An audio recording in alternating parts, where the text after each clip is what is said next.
नमस्कार दोस्तों पश्चिम बंगाल में टीएमसी और बीजेपी के बीच में पिछले काफी समय से एक मुद्दे को लेकर लड़ाई चल रही थी। क्या है कि अभी तक ममता बनर्जी की सरकार थी और 15 साल पहले उन्होंने एक रिलीजन बेस्ड स्कीम स्टार्ट किया था, जिसके तहत मस्जिदों में जो इमाम होते हैं, जो मुअज्जिन होते हैं, उनको हर महीने सैलरी दी जा रही थी। अब इसको लेकर बीजेपी ने एक बड़ा मुद्दा बनाया। इनफैक्ट ये मामला कलकत्ता हाईकोर्ट तक भी गया और इसको देखते हुए ममता बनर्जी की सरकार काफी प्रेशर में आ गई थी और इसको देखते हुए उन्होंने इस स्कीम को एक्सटेंड कर दिया मंदिरों में जो पुरोहित होते हैं उनके लिए भी। अब क्या है कि फाइनली यहां पर क्योंकि बीजेपी की सरकार बनी और उन्होंने एक बड़ा डिसीजन लिया, एक बड़ा पॉलिसी शिफ्ट है, जिसके तहत ये जो स्कीम चल रही थी उसको एंड करने का निर्णय लिया गया। आप देख सकते हो ये खबर, West Bengal government to roll out Annapurna Bhandar discontinue schemes based on religious categorisation. तो इसको थोड़ा सा हम डिटेल में समझेंगे कि हुआ क्या है, इसमें क्या क्या चीजें होती थी, कलकत्ता हाईकोर्ट में क्यों मुद्दा गया और यहां पर एग्जैक्टली अगर हम बात करें भारत के सेकुलरिज्म के बारे में, वेस्टर्न सेकुलरिज्म के बारे में क्या डिफरेंस है, बीजेपी क्या बोलती है, टीएमसी क्या बोलती है, वो सब कुछ मैं आपको डिटेल से बताऊंगा। चलिए आगे बढ़ते हैं, लेकिन उससे पहले आप सबको बता दूं, आप में से जो भी लोग यूपीएससी की तैयारी कर रहे हैं या फिर करना चाहते हैं, 2027 में एग्जाम देंगे, तो ये वाला जो बैच है वो परफेक्ट होगा। और अगर आप 2028 का बैच लेना चाहते हैं तो हमारा निर्माण बैच है, ये दोनों ही बैच जल्द ही स्टार्ट होने वाले हैं 20 मई से, और इसके अंदर प्रीलिम्स से लेकर इंटरव्यू तक की पूरी पढ़ाई कराई जाती है। अगर आप इसको ज्वाइन करना चाहते हैं और जो भी जानकारी लेना चाहते हैं, ये फोन नंबर दिया, आप इस पर कॉल करिए एंड यूज करिएगा ये कोड अंकित लाइव मैक्सिमम डिस्काउंट के लिए। चलिए शुरुआत करते हैं। सबसे पहले देखते हैं कि हुआ क्या है। नई जो सरकार बनी है वेस्ट बंगाल के अंदर अंडर शुवेंदु अधिकारी, उन्होंने एक बड़ा डिसीजन लिया और कहा कि जो स्टेट फंडेड ऑनरेरियम होता है इमाम के लिए, मुअज्जिन के लिए, टेंपल प्रीस्ट के लिए, जो कि एक तरह से उनके द्वारा बोला गया कि ये सिंबॉलिकली बहुत ही इंपॉर्टेंट है पॉलिटिकल और आइडियोलॉजिकल पर्सपेक्टिव से, तो यहाँ पर हम इसको ख़त्म करने का निर्णय ले रहे हैं। और देखिए it goes beyond welfare payment, क्योंकि वैसे तो बहुत सारी स्कीम्स चलती हैं, लेकिन यहाँ पर मुद्दा कॉन्स्टिट्यूशनल सेकुलरिज्म कहा जाता है, माइनॉरिटी पॉलिटिक्स कहा जाता है, welfare state philosophy, federal politics, बहुत सारी चीज़ें जुड़ जाती हैं।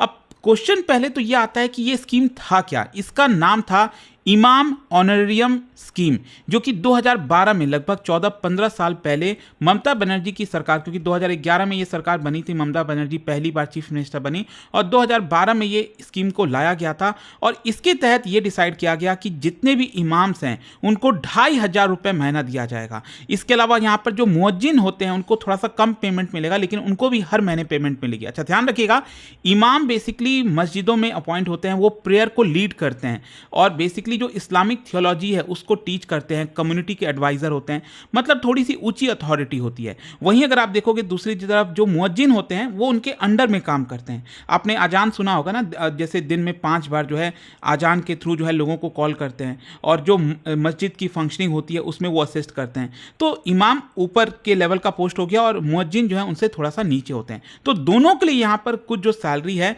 वो ममता बनर्जी की सरकार ने डिसाइड किया था। और गवर्नमेंट का आर्गूमेंट क्या था? गवर्नमेंट का ये कहना था कि कई सारे जो इमाम हैं वो इकोनॉमिकली काफ़ी गरीब हैं, पुअर हैं, स्टेबल सैलरीज नहीं हैं, जो सोशल और रिलीजियस फंक्शंस होता है रूरल कम्युनिटीज़ में वो परफॉर्म करना होता है, और जो राज्य सरकार है उनके लिए एक ऑब्लिगेशन बन जाती है कि जो डिसएडवांटेज सेक्शंस हैं उनको वो मदद करें। और इसी की वजह से ये जो स्कीम है वो पॉलिटिकली बहुत ज़्यादा सिग्निफिकेंट हो जाती है, क्योंकि ध्यान रखिएगा पश्चिम बंगाल में अगर आप मुस्लिम्स की परसेंटेज देखोगे, जनसंख्या करीब 27 to 30% बताई जाती है, जो कि one of the most electorally अगर आप देखिए तो इन्फ्लुएंशियल कम्युनिटी है पश्चिम बंगाल में।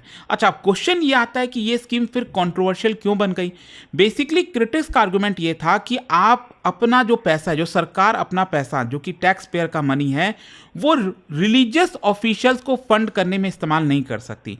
इसको लेकर कंट्रोवर्सी हुई और बीजेपी ने बढ़ चढ़कर इस मुद्दे को उठाया और इसकी वजह से काफ़ी आरोप भी लगे कि ये जो स्कीम लाया गया है इससे सेकुलरिज्म वायलेट होता है, माइनॉरिटी अपीजमेंट की जा रही है, जो टैक्स पेयर्स का पैसा है वो रिलीजन स्पेसिफिक बेनिफिट में इस्तेमाल हो रहा है। और जो बीजेपी और लेफ्ट पार्टीज हैं दोनों ने ही इस मूव को क्रिटिसाइज किया।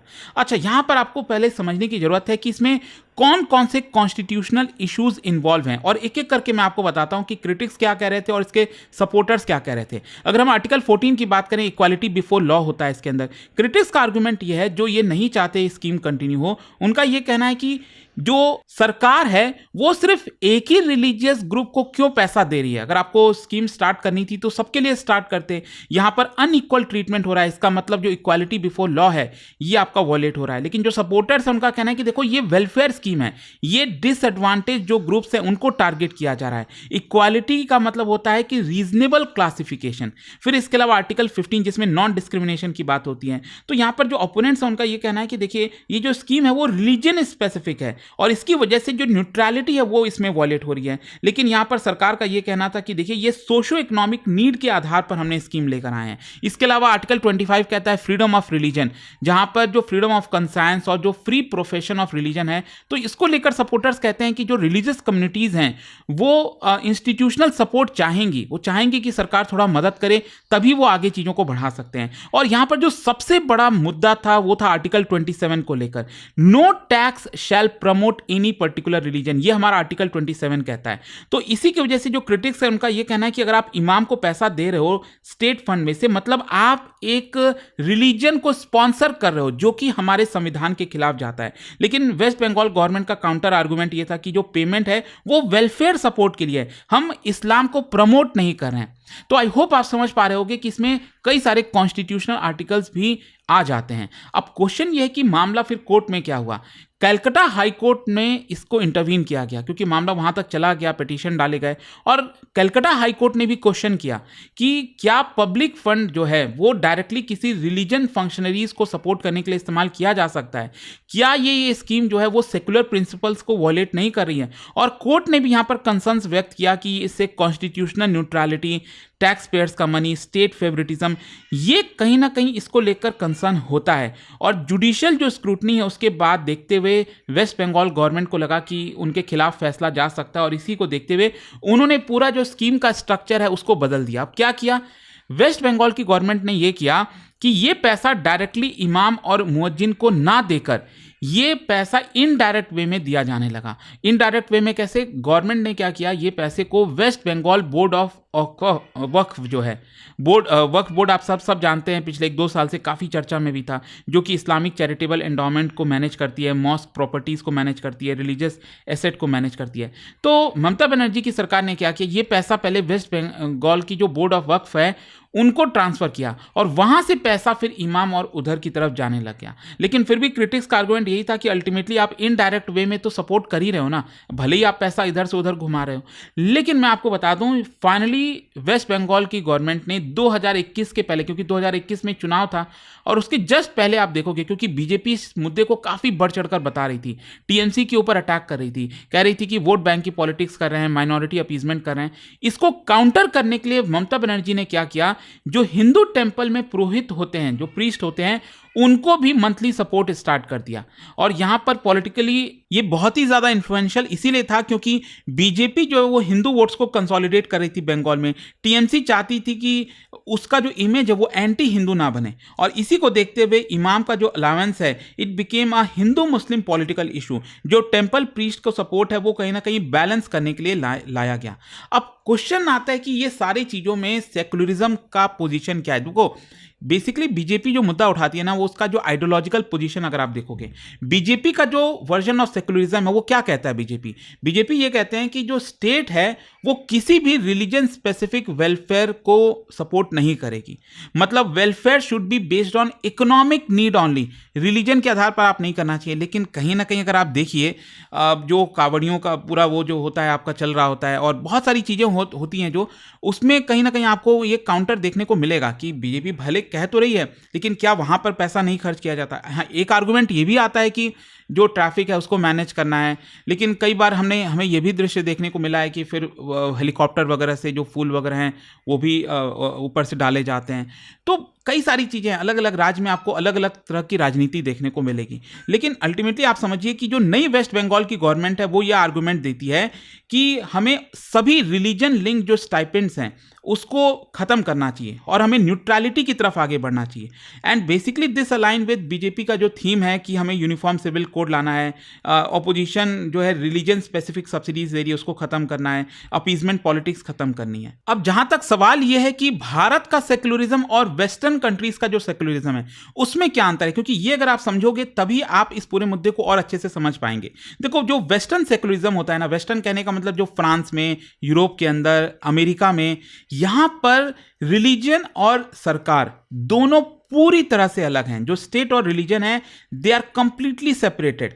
मतलब गवर्नमेंट किसी को भी फंड नहीं करेगी, रिलीजियस इंस्टीट्यूशंस इंडिपेंडेंट रहेंगे, उनको जो करना है वो करेंगे, सरकार को जो करना है वो अपना काम करेगी। तो यहां पर स्ट्रिक्ट सेपरेटिज्म होता है। लेकिन इंडियन सेक्युलरिज्म अगर आप देखोगे तो यहां पर प्रिंसिपल डिस्टेंस होता है। कहने का मतलब यह है कि सरकार रिलीजन के साथ ऐसा नहीं है कि वो कह देगी कि हम रिलीजन को जानते ही नहीं, छोड़ दो, हमें क्या लेना देना, ऐसा नहीं है। भारत के अंदर सेक्युलरिज्म ये कहता है कि जो सरकार है वो सभी रिलीजन के साथ एंगेज कर सकती है, जो सरकार है वो किसी भी रिफॉर्म में, वेलफेयर में इंटरवीन कर सकती है। लेकिन इंपॉर्टेंट यह है कि हमें सभी रिलीजन को उसी रेस्पेक्ट के हिसाब से फॉलो करना है। मतलब सभी रिलीजन को एक ही तरह से ट्रीट करना है। आप ऐसा नहीं कर सकते कि एक रिलीजन के लोग हैं तो उनको अलग तरह से ट्रीट करो, दूसरे को अलग तरह से ट्रीट करो। जैसे कि फॉर एग्जांपल आप देखोगे तो अभी तक काफ़ी चलता आ रहा था हज सब्सिडी, ऑल्दो ये 2018 में बीजेपी सरकार ने एंड कर दिया था। फिर टेम्पल मैनेजमेंट बाय गवर्नमेंट, ये भी काफ़ी बड़ा मुद्दा बना हुआ है, आप सब जानते हैं, स्पेशली उत्तराखंड में, कि सरकार जो है टेम्पल्स को क्यों मैनेज कर रही है। फिर इसके अलावा माइनॉरिटी एजुकेशनल जो राइट्स हैं, पिलग्रिमेज सब्सिडीज हो गई, कुंभ मेला इंफ्रास्ट्रक्चर में स्पेंडिंग हो गया। तो यहां पर इंडियन सेक्युलरिज्म क्या है, थोड़ा सा फ्लेक्सिबल है। वो वेस्टर्न कंट्रीज की तरह नहीं है कि हमें तो कुछ लेना देना नहीं है। यहां पर सरकार इंटरवीन करती है, इसीलिए ये फ्लेक्सिबल है, कॉन्टेक्चुअल है, वेलफेयर ओरिएंटेड है। अब क्रिटिक्स का कंसर्न ये है कि वेस्ट बंगाल में नई बीजेपी सरकार ने जो किया है, ओपोनेंट्स ये कह रही है कि इसकी वजह से कहीं ना कहीं वेलफेयर को पॉलिटिसाइज किया जा रहा है। जो पुअर रिलीजियस वर्कर्स हैं उनको टारगेट किया जा रहा है जानबूझ के। इसकी वजह से जो कम्युनल पोलराइजेशन है वेस्ट बंगाल में और बढ़ जाएगा। यहाँ पर कई लोगों को डर है कि जो माइनॉरिटी इनसिक्योरिटी है वो बढ़ेगी, रिलीजियस टेंशन यहाँ पर और ज़्यादा इंटेंसिफाई हो सकता है। लेकिन देखो क्या है ना, लास्ट में आप समझिए एक बड़ा क्वेश्चन इमर्ज होता है। सेंट्रल गवर्नमेंट या फिर राज्य सरकार जो भी कदम ले रही है, जो भी इस रिलेटेड मुद्दा है, यहां पर सवाल ये होता है कि should government support religious workers as part of social welfare scheme. मतलब क्या सरकार को रिलीजियस जो वर्कर्स हैं, चाहे इमाम हैं, पुरोहित हैं, क्या उनको सोशल वेलफेयर सिस्टम के तहत सपोर्ट करना चाहिए। देखो यहां पर दो अप्रोच है। एक है वेलफेयर बेस्ड, रिलीजियस जो वर्कर्स हैं वो इकोनॉमिकली वीक होते हैं तो सरकार को सपोर्ट करना चाहिए। दूसरा यहां पर यह है कि सेकुलरली न्यूट्रल होना चाहिए, मतलब स्टेट को किसी भी प्रकार से फंडिंग नहीं देनी चाहिए। तो इसी के बीच में खींचातानी चल रही होती है। अब बाकी आप क्या सोचते हो, आप किस चीज को इस पे से सपोर्ट करते हो, मुझे कमेंट्स में जरूर बताइएगा यहाँ पर। और ये जो पूरा मुद्दा है इसके बारे में आप क्या राय है कमेंट्स में बताइए। बट आई होप कि इस वीडियो के थ्रू आपको क्लैरिटी मिली होगी। जाने से पहले एक इंटरेस्टिंग क्वेश्चन आप सभी के लिए, क्या बता सकते हो अंडर आर्टिकल 25 जो राइट्स हैं आर्टिकल 25 के तहत, यहां पर सिटीजन्स और नॉन सिटीजन्स दोनों को ही कौन से राइट्स अवेलेबल हैं एज पर आर्टिकल 25। इसका राइट आंसर आप सब जानते हैं, मेरे इंस्टाग्राम पर तो मिलेगा ही, वहां पर अगर आप नहीं हो कोई बात नहीं, टेलीग्राम से ले सकते हैं इसका सही उत्तर। और दोस्तों जैसा मैंने आपको बताया, अगर आप यूपीएससी की तैयारी कर रहे हैं, कोई भी बैच चाहते हैं 2027, 28 किसी भी साल की प्रिपरेशन करना चाहते हैं, आपको बस यूज करना है ये कोड अंकित लाइव, और ये फोन नंबर है। अगर मान लीजिए आपको बैच चाहिए 2028 का, आप उसमें जाना चाहें कि इसमें 18 बुक्स का सेट मिलेगा, कब मिलेगा, 1-to-1 मेंटरशिप आप कैसे अवेल करोगे, सारी जानकारी आपको इस फोन नंबर पर मिल जाएगी। स्टडी IQ IAS, आपका सिलेक्शन हमारा मिशन।